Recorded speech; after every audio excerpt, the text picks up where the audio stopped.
नमस्कार दोस्तों, आज हम आपको एक बहुत ही इम्पोर्टेंट टॉपिक के ऊपर जानकारी देने वाले हैं। बहुत सारे लोगों के सवाल रहता है कि हम बकरी फार्म शुरू करें तो कितनी बकरियों के साथ शुरू करें, कितनी बकरियां रखने पर लगभग कितना खर्चा होगा। ये सभी के मन में, ये जो हमारे नए बकरी पालक आ रहे हैं उनके मन में ये सवाल रहता है। इवन जो अभी छोटे स्तर पर शुरू भी कर चुके हैं वो बड़े पैमाने पर करना चाहते हैं, और कोई क्षेत्रीय नस्ल के साथ काम कर रहा है तो कोई बाहर की नस्ल लाकर अपने यहाँ पर काम करना चाहता है। तो ये वीडियो उनके लिए बहुत ही ज़्यादा इम्पोर्टेंट होने वाला है, क्योंकि आज हम इस वीडियो में बताने वाले हैं कि अगर कोई भी किसान भाई, कोई भी हमारा पढ़ा लिखा युवा अगर 30 बकरियों के साथ अपने यहाँ पर फार्म शुरू करता है तो फार्म बनाने से लेकर उनसे बच्चे मिलने तक का खर्चा कितना होगा, लगभग हमें कितना खर्च करना पड़ेगा, और उससे हमें जब उनसे बच्चे मिलेंगे, हम जब उन्हें सेल करेंगे तो लगभग कितना मुनाफा हम उनसे ले सकते हैं, इसके ऊपर हम पूरी जानकारी डिटेल में देने वाले हैं। अभी मैं हूं प्रेम एग्रो फार्म पर, जो कि रोल और तहसील जायल और ज़िला नागौर राजस्थान में है। यहाँ पर 150 से भी ज़्यादा जानवर हैं, तो इनसे अच्छा और जानकार व्यक्ति मुझे नहीं मिल सकता था जो ब्रीडिंग सेटअप के ऊपर काम कर रहा हो। तो चलिए चलते हैं, मिलते हैं उनसे और उनका अनुभव क्या कहता है आप सभी लोगों से साझा करते हैं। तो सर, स्वागत है हमारी यूट्यूब चैनल पर आपका। जो भी दर्शक देख रहे हैं, थोड़ा सा अपने बारे में बताइए, अपने फार्म की जगह के बारे में बताइए। नमस्कार जी, सबसे पहले तो आपका स्वागत है हमारे प्रेम एग्रो फार्म पर आने के लिए जी। और जितने भी आपके व्यूअर्स देख रहे हैं उन सभी का मैं तहे दिल से हार्दिक अभिनंदन करता हूं। अपना ये फार्म गांव रोल, तहसील जायल, जिला नागौर, राजस्थान के अंदर स्थित है। तो हम ये 2 से 2.5 साल से हम इस पर ब्रीडिंग का काम कर रहे हैं और एक अलग ब्रीड तैयार करने का हमारा लक्ष्य है, जिसकी तरफ हम आगे बढ़ रहे हैं। ब्रीडिंग फार्म के ऊपर आप काम कर रहे हैं, इसलिए मेरा भी सवाल है ना उन ब्रीडर्स के लिए है जो आने वाले टाइम पर कोई बकरी फार्म खोलना चाहता है, काम करना चाहता है। आपके यहाँ पर तो संख्या बहुत ज़्यादा है, एक नया बकरी फार्म वाला इतनी संख्या पे शुरुआत तो नहीं करता है, परंतु वो अगर जैसे 10, 20, 30 के लिए जाता है तो मैं समझता हूँ कि व्यावसायिक स्तर पर अगर उसे काम करना है तो वो 30 बकरियों के साथ अगर अपना काम शुरू करता है तो बहुत अच्छे तरीके से वो कम समय में भी अच्छा लाभ कमा सकता है।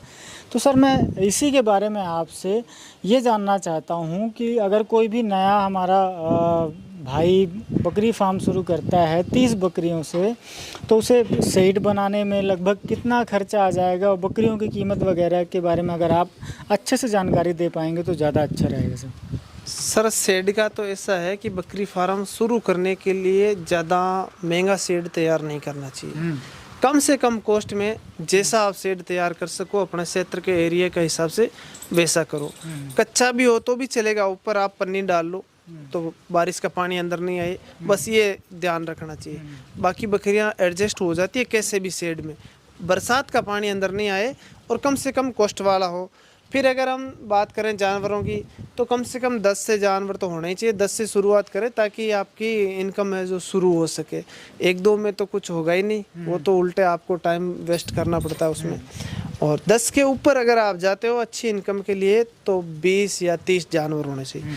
30 से अधिक तो आपको शुरुआत में करना नहीं चाहिए। शुरुआत में आपको लास्ट 20-25 ही रखने चाहिए ताकि आसानी से हर जानवर को आप संभाल सको, हर की खुद प्रॉपर केयर कर सको। और अगर वो ब्याने वाली है तो आपकी 20 फीमेल ने अगर बच्चे दिए तो उनके लिए काफ़ी मेहनत चाहिए होती है। बच्चों को टाइम पे दूध पिलाना है, फीमेल का ध्यान रखना है, बच्चे का ध्यान रखना है। और अगर आप 25 से 30 फीमेल कर लेते हो और वो आपका खुद का फार्म हो जाता है तो सही ब्रीड की अगर आपने अच्छी क्वालिटी की फीमेल से शुरू किया है तो साल भर के अंदर आप 5 से 7 लाख रुपए की इनकम कर सकते हो जी। वो भी पूरी आप जब खुद मेहनत करोगे तब। आप दूसरों के भरोसे करोगे तो इनकम तो दूर दूर तक नहीं होती है। सर, मैं इसको थोड़ा सा और ब्रेक करना चाहूँगा। जैसे आपने बताया कि भाई कम खर्चे पे शेड बनाना है, तो सबसे बड़ी बात आ जाती है कि सर कितनी जगह की ज़रूरत हमें लगेगी, कितनी जगह में हमें शेड का निर्माण करना पड़ेगा, 30 बकरियों के लिए कितनी जगह पर्याप्त होती है, ये भी थोड़ा सा बताइए। सर, ये जो आप जिस शेड में खड़े हो ये नॉर्मल से नॉर्मल शेड है और ये 40 बाई 30 का ऊपर टिन शेड लगा हुआ है। 40 इधर लंबाई है और 30 फीट इसकी चौड़ाई है। इसके अंदर अभी तो 165 जानवर है। आसानी से अभी आप देख रहे थे बाहर से अंदर आ रहे हैं, जब भी बरसात की बौछारें पड़ रही तो वो अंदर आ रहे हैं।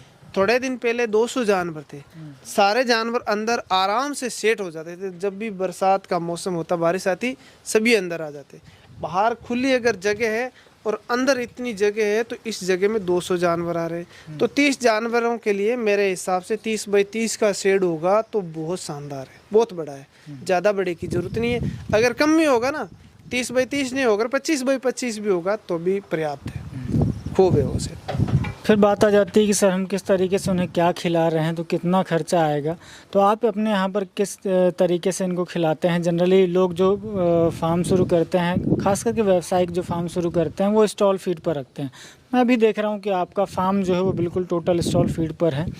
तो आप मुझे अगर मौसम के हिसाब से मिलने वाले जो चारे हैं, अगर उनके ऊपर खर्च कितना लगता है, ये अगर बताएंगे तो बहुत अच्छा रहेगा सर।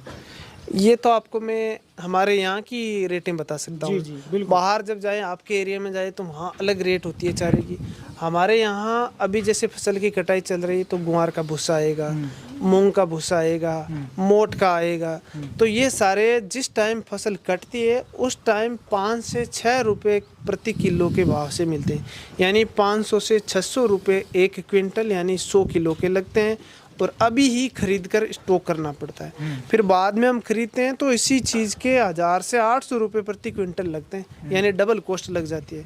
और दूसरी होती है हमारे यहाँ हरी पत्ती, जो लौंग होता है खेजड़ी का, उसकी कटाई होती है सर्दी के मौसम में, यानी आज से लगभग 2 महीने बाद होती है। तो वो उस टाइम हमें मिलता है 11 से 12 रुपये में। अभी भी हमारे यहाँ तो यही 13 रुपये के भाव है। 2 दिन से पहले हमने खरीदा है, 2 दिन पहले 13 रुपये प्रति किलो के भाव से 1300 रुपये क्विंटल से। तो उसका भी हमें खरीद के स्टॉक करना पड़ता है। बाद में अगर हम खरीदते हैं तो किसी भी चीज़ को जब हमें ज़रूरत है तो तुरंत खरीदते हैं तो उसकी कीमत हमें डबल देनी पड़ती है, और वो भी हम पहले खरीद के स्टॉक कर लेते हैं तो वो आधी कीमत में आ जाता है। फिर बात आ जाती है सर मौसम के हिसाब से, जैसे अभी आप इसका बता रहे थे, फिर लौंग का बता रहे हैं, अभी थोड़ा सा मुझे बताइए कब कब उसे खिलाते हैं और उसमें कितना खर्चा बैठता होगा? अब खिलाने का हमारे तो क्या अलग से ज़रूरत नहीं पड़ती है, क्योंकि हरी पत्ती तो हम साल भर खिलाते हैं। जहाँ उपलब्ध नहीं होती है वो लोग हरी पत्ती को बरसात और सर्दी के मौसम में खिलाते हैं और ग्वार के भूसे को सर्दी में खिलाते हैं। तो हमारे तो यहाँ पर्याप्त है, तो हम तो कभी भी खिलाते ही रहते हैं। मतलब एक टाइम तो ग्वार भूसा खिलाते हैं और एक टाइम हरी पत्ती डेली खिलाते हैं। बाहर हम जाते हैं ना तो वहाँ उसकी थोड़ी रेट महंगी पड़ती है, वो कॉस्टली पड़ जाता है, तो वहाँ उन लोगों के लिए वो मौसम के हिसाब से शेड्यूल बनाते हैं। रही बात दाने की, तो वो मौसम के हिसाब से खिलाना पड़ता है। जैसे सर्दी के मौसम में दाना खिलाते हैं तो बाजरा खिलाना पड़ता है, गर्मी के मौसम में खिलाते हैं तो जौ और गेहूँ खिलाते हैं, और बीच में मक्की खिलाते हैं बरसात के मौसम के आसपास में। वैसे हमारे यहाँ आप कभी भी खिला दो, कोई दिक्कत नहीं है। बाजरा है जो थोड़ा गर्म होता है, उसको गर्मी में कम खिलाते हैं, बाकी सभी खिलाते रहते हैं। साल में तो जैसे तो आप फीड का खर्चा हो गया, जी। अलग अलग समय पर हमें और भी परेशानियां आती हैं, मौसम बदलते तो बकरियां कभी बीमार भी पड़ती हैं, है ना। दाना कभी कभी हमें उन्हें ज़्यादा देना पड़ जाता है। जैसे गाभिन है बकरियां तो उनको स्वाभाविक सी बात है कि नॉर्मल बकरी से अब गाभिन बकरी को थोड़ा सा ज़्यादा खिलाएंगे। तो इनका भी खर्चा थोड़ा सा मुझे बताइए, और किस तरीके से हमारे दर्शक जो हैं वो वैक्सीनेशन शेड्यूल को मेंटेन करें, ये थोड़ा सा समझाइए। वैक्सीनेशन का जैसा है कि हमारे अभी 150 जानवर खड़े हैं, तो हमने कल ही इनको 80+ टीटी लगाई है। तो तकरीबन 600 रुपये की सारी वैक्सीन आई, तो एक जानवर पर लगभग 4 रुपये का खर्चा आया। तो टोटली जब हम 5 या 6 वैक्सीन करते हैं तो उनका 10 से 12 रुपये का खर्चा आता है एक जानवर पर। तो बिल्कुल नॉर्मल खर्चा है। और हम अगर समय पर वैक्सीन नहीं लगाते हैं तो अगर जानवर बीमार हो गया, तो एक भी जानवर अगर बीमार हो गया तो उसके लिए हमें डॉक्टर बुलाना पड़ेगा। डॉक्टर को बुलाया तो हमें उससे 500, 700, 1000 रुपये का खर्चा नॉर्मल उस पर लग जाता है। तो उससे अच्छा है कि हम टाइम पर वैक्सीन करें, तो 10 से 12 रुपये में जानवर की पूरी वैक्सीन हो जाती है। 6वां वैक्सीन 12-13 रुपये में कंप्लीट, तो उसमें खर्चा 13 रुपये का आएगा। और डॉक्टर को बीमार होते ही बुलाया तो 1300 रुपये का आएगा। बिल्कुल। तो वो हमें ध्यान पहले से रखना पड़ेगा। और नॉर्मली कभी कभार कोई जानवर बीमार हो जाए, कोई के ब्याते समय दिक्कत हो जाए तो बुलाना ही पड़ता है। तो वो जो साल में हमने 11 से 12 हज़ार का खर्चा बताया ना, उसमें डॉक्टर का खर्चा ही ऐड है। बकरी पर तो खर्चा आपका 15 से 20 रुपये आएगा, फिर भी हमने 20 से 25 रुपये पकड़ा कि प्रतिदिन एक बकरी का खर्चा 20 से 25 रुपये मान चलो, तो सालाना 10 से 12 हज़ार के बीच में खर्चा आएगा। उसमें आपका वैक्सीन का खर्चा ऐड है, उसमें आपकी नॉर्मल बीमारी हुई तो उस बीमारी का खर्चा भी बकरी का ऐड है, और उसमें ये भी मान चलो कि उसने 2 बच्चे दिए और बच्चे 4 महीने फार्म पर रह गए तो भी अलग से कोई खर्चा नहीं आता, क्योंकि 4 महीने तक बच्चा माँ का दूध पीता है, और उस दूध पीते हुए बच्चे को अगर हम सेल कर देते हैं तो बच्चे पर कोई अलग से खर्चा नहीं आता। तो सर बकरी की उम्र क्या होनी चाहिए, किस उम्र की बकरी को वो चयन करे, खरीदे, ये भी थोड़ा सा बताएं। सबसे बेस्ट तो रहता है दूसरे ब्यांत में खरीदो, 2 बच्चे देगी, पर ऐसा संभव नहीं होता। अगर हम नहीं खरीदें तो पहले ब्यांत की खरीद लो आप, या आधी पट्टें खरीद लो, आधी पहले दूसरे तीसरे ब्यांत की खरीद लो। 3-4 ब्यांत तक तो बकरी की कोई उम्र ही नहीं होती। वैसे भी झूठ बोल के दे देते हैं चौथे ब्यांत की को तो ये दूसरी बार बच्चा देगी। भाई हमारे यहाँ झूठ का सिस्टम नहीं है। कई जगह मैं घुमा हूँ तो वह चौथे 5वें ब्यांत की बकरी को तो ये दूसरी बार बच्चा देगी, ऐसा करके दे देते हैं।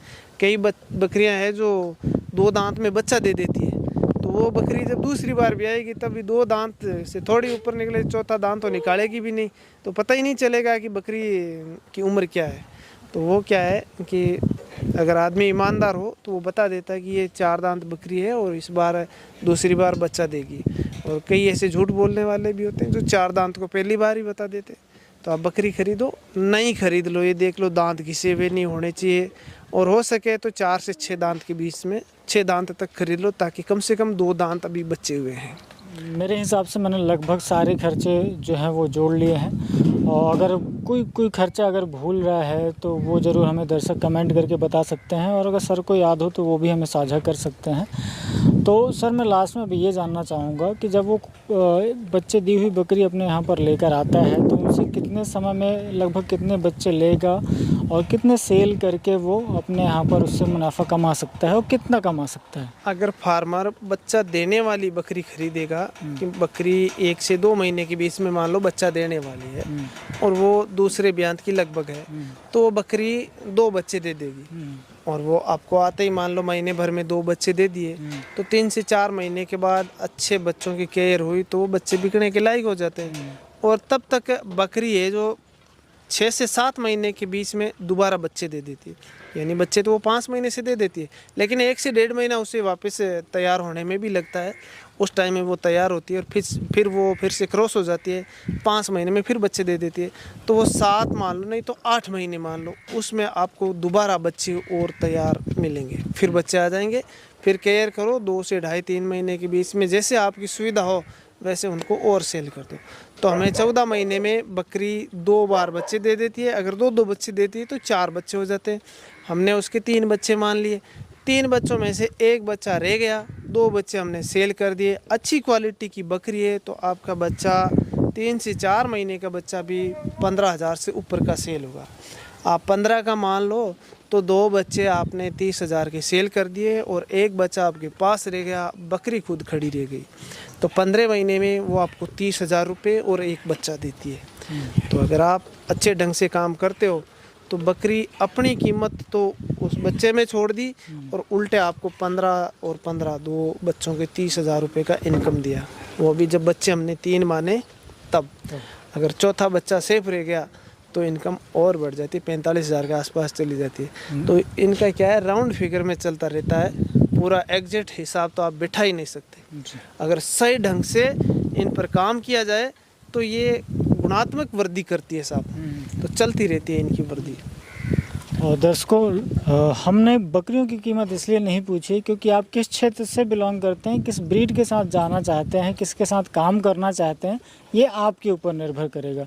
हमने मोटा मोटा एक खर्च के हिसाब से बताया कितना खाती है, लगभग कितना शेड में खर्च होगा, कितना उसकी दवाइयों में खर्च होगा, और उनके बाद फिर जो बच्चे मिलते हैं, अमूमन सर के यहाँ पे जो बकरी हम उसकी कीमत की बात कर रहे थे, तो सर के यहाँ के खर्चे हमने कैलकुलेट करे हैं। आप अपने यहाँ की लोकल बकरी के हिसाब से भी कैलकुलेट कर सकते हैं। आशा करता हूँ ये वीडियो आपको पसंद जरूर आया होगा। पसंद आए तो दोस्तों के साथ शेयर जरूर करें, और चैनल पर नए हैं तो सब्सक्राइब जरूर कर लें।